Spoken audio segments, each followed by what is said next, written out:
friends, and welcome to the latest issue of Wiser in 5. And today we're going to be taking a look at Apple, the most valuable company in the world. Now, before I go any further, if you're watching this on YouTube, please subscribe to the channel. If you're listening to this on the audio blog on Substack, please hit the little heart button. Let us know that you have enjoyed the show.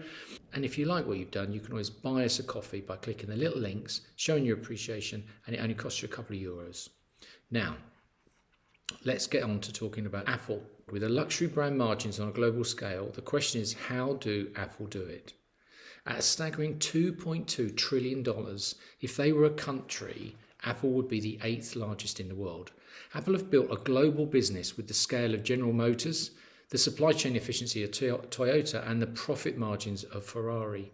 It is hard to think of any other company in the history of the world that has achieved massive scale whilst continuing to drive top-line revenues and sustaining very high margins, yet still drive down costs and maintain a position as a luxury brand. By any measure, Apple is an awesome business, and Tim Cook is an awesome CEO. In the decade under his leadership, Apple have added almost $2 trillion in value, and this is after taking over from one of the most iconic and seemingly irreplaceable figures of all time, Steve Jobs.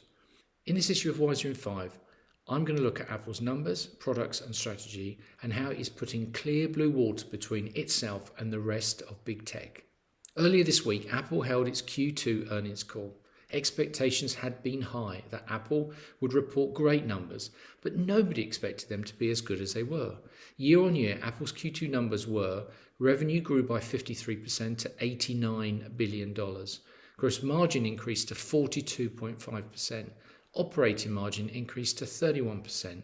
iPhone sales grew 65% to $47.9 billion in one quarter.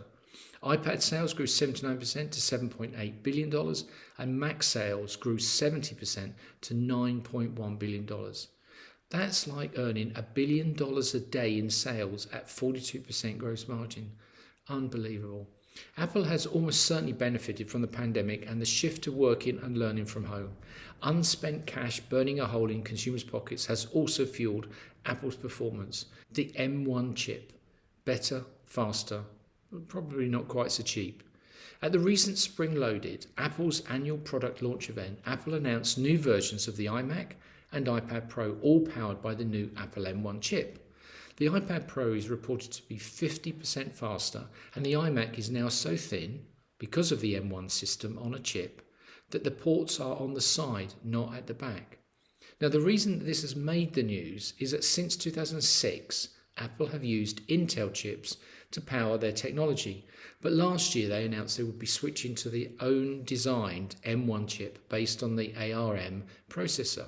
Now, the key point here is to understand the difference between Intel and ARM, which is, in layman's terms, that the ARM chips allow significantly more computing capacity for significantly less power. This is achieved by the so-called system-on-a-chip architecture, or SoC. The 16 billion transistors on a single M1 chip can perform multiple computing functions, all on one chip. This is why the Apple M1 is, according to Apple, faster, quieter, because there's no fan, and it uses significantly less battery. It is also important because it signals a move by Apple to bring their hardware platforms closer together. Up until now, iCloud has been the glue that held the Apple ecosystem together, creating a seamless user experience. Now, the iMac and the iPad Pro will share many hardware characteristics, with the point of separation being at the operating system level. Owning the rails. When you own the railway line, every train company has no choice. They have to pay you if they want to use them, and without the use of the rails, they can't go anywhere. Apple's App Store, along with Google's Play Store, are the railway lines for the app economy, which means that any app developer that wants to be on the iPhone or iPad has to pay for the privilege. Even if you're Netflix, Spotify, Facebook or YouTube, you still have to pay between 15 and 30% of your iOS revenues to Apple. Now, this was a lot.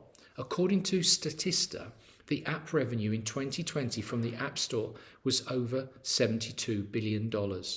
Now, Apple don't report exactly how much they make from the App Store. They keep that info to themselves, and they wrap it all up in their services numbers. And this is partly because the App Store is a flashpoint for critics who argue that Apple exploit this monopoly hold over the 1 billion iOS users globally, which is something a US congressional hearing concluded last year when they found that Apple has monopoly power over iOS app distribution. Now, to deflect some of the fallout, Apple reduced the rate to 15% for smaller firms with less than $1 million of revenue through the App Store, which was a big gesture with a relatively small cost impact to Apple. Now, as an aside, there is a titanic tussle between Apple and the Fortnite owner Epic Games going on in the courts. This came about after Epic tried a backdoor route to get out of paying the 30% App Store entry fee, and Apple promptly kicked them off the platform. Expect more fireworks with this one. By the way, owning the rails isn't just about monopolistic pricing, it also gives you control. In the EU's antitrust case against Apple, the European Commission argues that Apple has broken competition laws with its App Store policies, such as favouring Apple Music over Spotify in the app listings, even though Spotify is a superior product to Apple Music, in my humble opinion. Services, recurring revenues and subscriptions. A big shift in Apple's strategy unfolding before our eyes is the switch from a transactional to a recurring revenue relationship. Now, what does this mean? Simply, subscriptions. Apple will not just rely on you buying a new iPhone every 2 years or a new iPad every 3 and paying them nothing in between. The strength of the recurring revenue model is that it is built upon loyalty, trust and value. These are strong bonds that tie the consumer to the Apple brand. Apple rolled out the Apple One bundle starting at $15 a month in October last year, followed by the $9.99 a month Apple Fitness Plus for Apple Watch users in December. At the recent product launch, they announced the Apple Podcast subscription service to compete directly with Spotify and capitalize on the creator economy. The point is that pulling consumers into the Apple ecosystem and enticing them to pay monthly for Apple services is the growth strategy for Apple. And this is really big.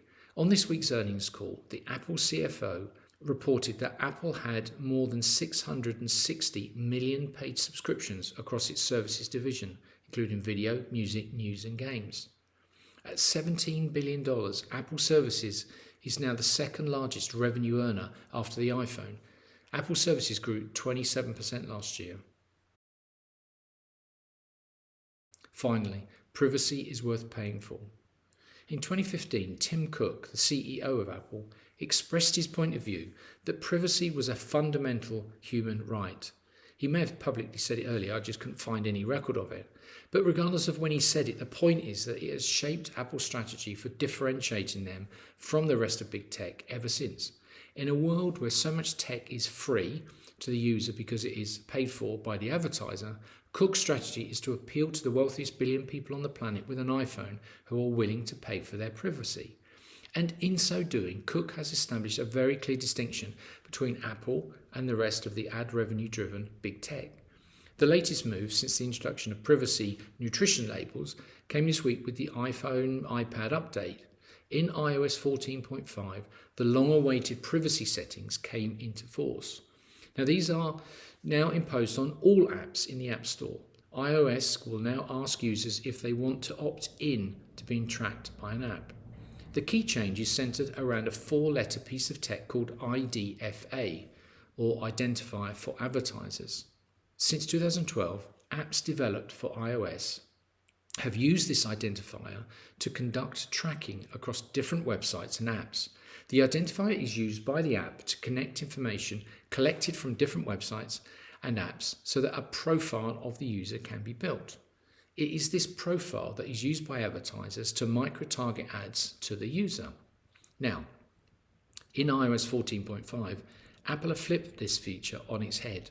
By default, the IDFA is now automatically obscured, preventing apps from tracking the user's movement in other apps and online.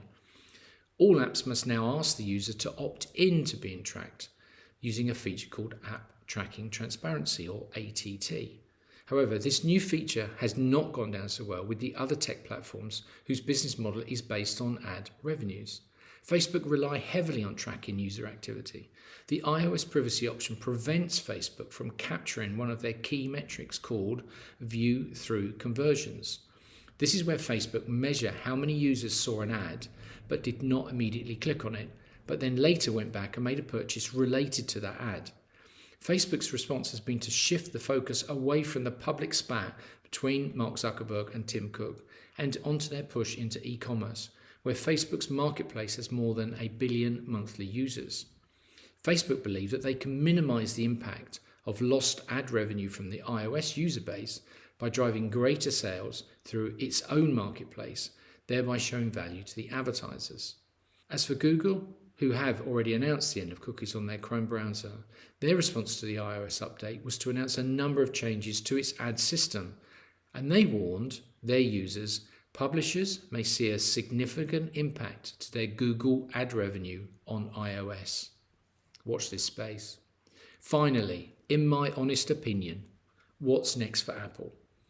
First, I think Apple will push further into services, especially education and learning from home.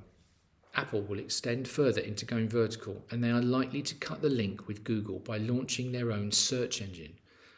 Now, Google currently pay billions of dollars to make it the default search engine on the iPhone, but this monopolistic relationship is drawing antitrust scrutiny and unwarranted attention.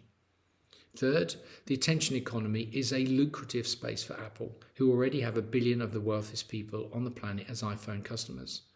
According to Scott Galloway, he's betting that Apple are going to buy Peloton to continue to get more of our attention economy. And finally, the Apple Car. All I can say is I hope they do it, because if they do, I will be buying one. Thanks for listening to this week's Wiser in 5. Please remember to subscribe to the channel if you're on YouTube. Please remember to press the little heart button if you're listening on the audio blog. And if you have any comments, please drop them in the comment section below and let me know what you think about this issue of Wiser in 5. Till next time. And remember, insight and information gives you leverage. Thanks for watching.